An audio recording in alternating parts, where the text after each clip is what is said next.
Parliamo di questa festa del corpo che si terrà oggi pomeriggio. Siamo assolutamente contenti, da dopo il Covid è stato un po' più difficile riuscire a riorganizzare le feste, è un momento di unione, di partecipazione e compartecipazione, ma soprattutto di condivisione. Condivisione anche con le famiglie che sono silenziose, di cui spesso magari non si parla, ma sono coloro i quali aspettano e accolgono i loro familiari, poliziotti penitenziari che svolgono un compito ovviamente delle mansioni particolarmente difficili e sui generis rispetto agli altri corpi. Com'è la situazione attuale al carcere di Contrada Petrusa? La situazione attuale fortunatamente è migliorata, penso vi state riferendo ai mesi passati, mesi difficili in cui eravamo in carenza di personale, fortunatamente negli ultimi mesi invece siamo risaliti e quindi va bene. Si parla di nuovi arrivi? Si parla assolutamente di nuovi arrivi, ma non solo come aliquote, ma in genere anche come altre forme di distacco, chiamiamole così, in maniera atecnica. Il vostro lavoro è difficile, abbiamo visto tanti casi di telefonini, droga, insomma i controlli sono particolari e spesso riuscite a trovare l'arma del delitto. Assolutamente sì, la criminalità organizzata è sempre più organizzata purtroppo, quindi sono molto all'avanguardia anche dal punto di vista tecnologico. Avrete sicuramente conoscenza dei droni, dell'arrivo dei droni, quindi l'attività del poliziotto penitenziario diventa sempre più complicata, un'attività di osservazione e di vigilanza, ma soprattutto di intuito che non manca alla polizia penitenziaria. Spesso abbiamo visto che ci sono state delle visite di parlamentari e non hanno fatto altro che confermare purtroppo le gravissime carenze del Petrusa. Sì, e mi è dispiaciuto soprattutto perché l'ultima volta l'onorevole che è venuta in realtà era stata qui nel mese di agosto e i lavori sono stati fatti, una gran parte di lavori, quindi non so per quale motivo l'ha visto peggiorato, magari spero sia stata solo una percezione, ci sono tanti investimenti sulla casa circondariale d'Agrigento da parte del Dipartimento e da parte del Ministero. Senta, come si svolgerà la festa oggi? Oggi la festa si svolgerà con una cerimonia iniziale, quindi verranno accolte tutte le autorità, già in questo momento sono accolte, per ultimo verrà accolto il prefetto a cui faremo e renderemo gli onori come è giusto che sia, dopodiché si darà lettura dei vari brani del capo del dipartimento, discorso del comandante e del direttore e verremo allietati anche dalla scuola Brancati che suonerà per noi non solo l'inno nazionale ma anche altri brani. Saranno dati degli encomi, dei premi, dei riconoscimenti? Assolutamente sì, e non sono mai troppi perché in realtà meriterebbero tutti uno per uno di essere premiati. Cosa vorrebbe lei in più come direttrice del carcere Petrusa?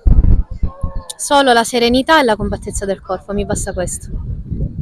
Oggi la festa del corpo, un momento sicuramente bello, interessante, ma vuole essere anche un momento di riflessione per le tante problematiche dell'istituto?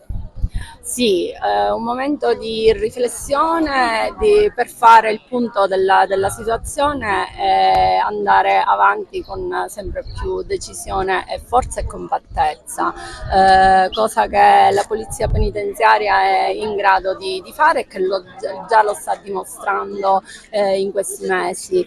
Stiamo assistendo a un decremento degli eventi critici all'interno dell'istituto, il rientro del personale che purtroppo era mancato per questioni di salute. A livello regionale è stato anche diramato un interpello rivolto agli agenti assistenti e agli ispettori proprio per incrementare il reparto della casa circondariale di Agrigento per riuscire a risollevarci. Il vostro compito di controllo è sempre una cosa molto difficile, abbiamo visto anche che spesso entrano dei corpi estranei dentro il carcere. Sì, il controllo è sempre meticoloso, ma purtroppo la carenza d'organico fa sì che riescono ad entrare degli oggetti non consentiti come cellulari o anche addirittura sostanze stupefacenti. Però questo la polizia penitenziaria lo fronteggia non abbassando mai la guardia e con continui controlli all'interno dell'istituto, controlli regolari, costanti e ordinari che il nostro ordinamento appunto già prevede. È proprio in occasione di questi controlli che si riesce a rinvenire oggetti non consentiti. C'è una previsione, lo diceva all'inizio, ma mi dà conferma un aumento degli organici? Allora, gli aumenti degli organici è una decisione a livello dipartimentale.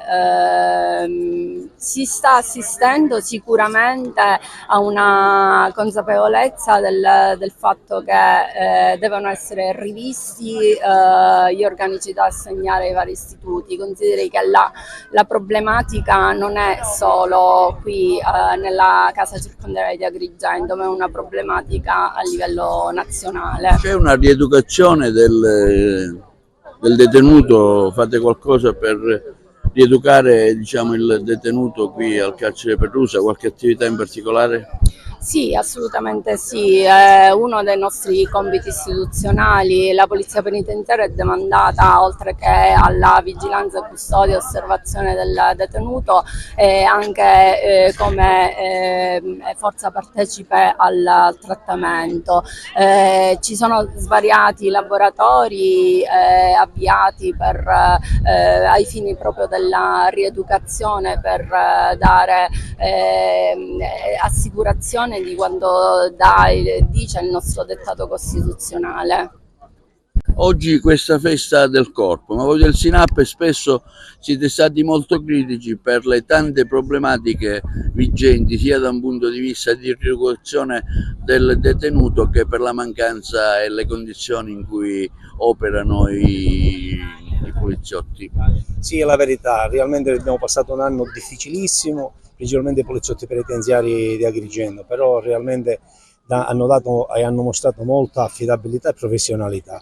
Diciamo grazie al nostro provveditore regionale che oggi in questi giorni ha emanato un decreto per ampliare l'organico della Polizia Penitenziaria di Agrigento e sta effettuando ulteriori interventi in merito ai fatti accaduti, sia per quanto riguarda anche le aggressioni che per quanto riguarda anche i diritti soggettivi del personale.